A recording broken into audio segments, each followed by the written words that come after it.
Então, ainda dentro, né, do tema de histologia, né, sobre tecidos vegetais, a gente vai falar agora do sistema vascular. Sistema vascular, pelo nome, é o sistema de transporte, né? Transporte do quê? De seiva, né? Seiva e água. No caso, é observado, né, como a gente já viu, deixar o link na descrição, sobre os tipos, né, sobre as características principais e os tipos principais de vegetais, a gente viu que as briófitas não possuem sistema vascular, então vai ser a partir das pteridófitas, né, que a gente chama de traqueófitas. Então, né, no caso vai ser as pteridófitas, as gimnospermas, espermas e as angiospermas. Então, nesse caso, a gente tem dois tipos de tecido vascular. Primeiramente, a gente vai falar sobre a diferença entre seiva bruta e seiva elaborada. A seiva bruta, a gente chama também de seiva inorgânica, é a que possui água e sais minerais, né? Então, no caso, ela vem da raiz e vai para as folhas para a realização, né, da fotossíntese. Então, nesse caso, quem faz esse tipo de transporte é o xilema.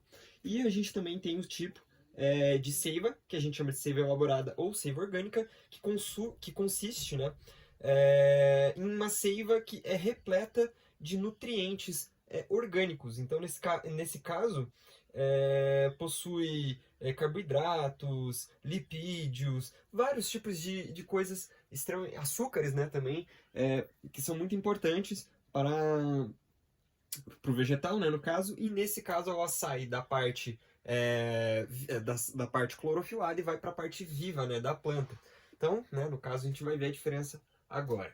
O xilema, então, como eu falei, transporte seiva bruta, seiva orgânica, também tem um papel estrutural porque possui fibras escleremáticas. Vejam, no caso, dois resumos anteriores que eu falo sobre o esclerênquima, né, que são tecidos com o papel estrutural, né, no caso, né, que possuem muita lignina. Então, nesse caso, também possui lignina, também vai ter um papel de estrutura, né. Fazem o transporte dessa seiva, né, bruta do sentido raiz-folhas, então ela vai, né, no caso, fazer esse transporte lá de baixo até lá em cima e utiliza, né, essa seiva para fotossíntese e para regulação térmica, muito importante, né? A gente viu que isso é importante justamente porque as plantas ficam com um contato direto com o sol, né? E se não houver nenhum tipo de regulagem térmica, isso seria muito nocivo para as plantas. Então, tá aí um papel muito importante, né, do xilema. Existem dois tipos de condutores, dois tipos de vasos. Tem os elementos de vaso, né, que a gente chama de traqueias, por isso traqueófitos.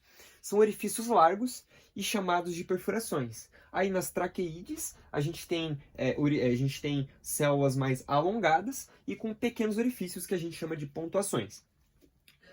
Também possuem parênquima lenhoso, com função de preenchimento e armazenamento, que podem ter seu citoplasma adentrado, né, nesses orifícios, formando as tilas. As tilas é quando você faz o corte de uma árvore, né? Não façam isso, isso é muito errado. Mas se você faz o corte, né, dessa árvore, a gente vê que as partes mais pretas desses anéis que se formam são as tilas, né? Então isso é irreversível, acontece de maneira irreversível.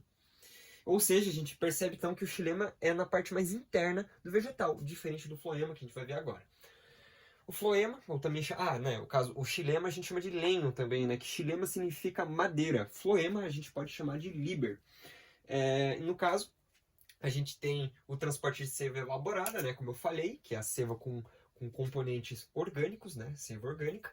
Tem o transporte no sentido folha-raiz, não necessariamente raiz, mas nas partes vivas, né? Então, nesse caso, é como se fosse o resultado da fotossíntese. Então, ela sai das zonas clorofiladas e vai para as zonas vivas do vegetal, porque justamente são as partes que precisam desses nutrientes, desses carboidratos e tudo mais.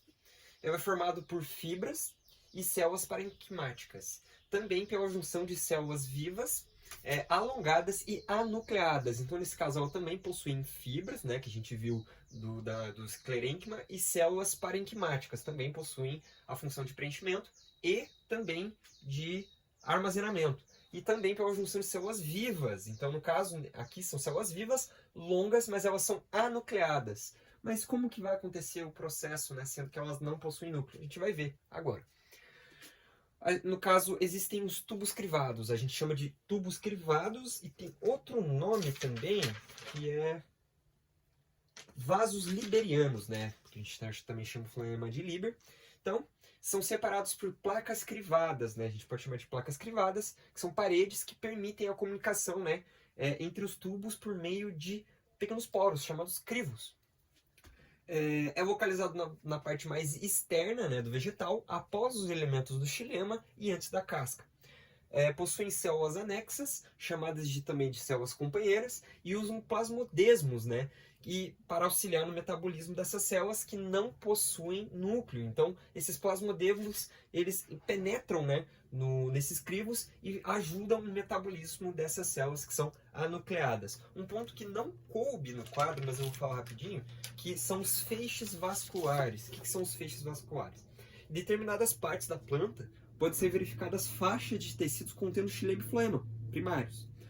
Traz estruturas denominadas feixes vasculares ou liberulenhosos, ou seja, são partes, feixes que possuem ambos os tipos de tecido vascular. Então, nesse caso, né, chamamos de feixes vasculares ou liberinosos. Então, basicamente é isso, né? Basicamente é isso. Então, esses são os tecidos vasculares.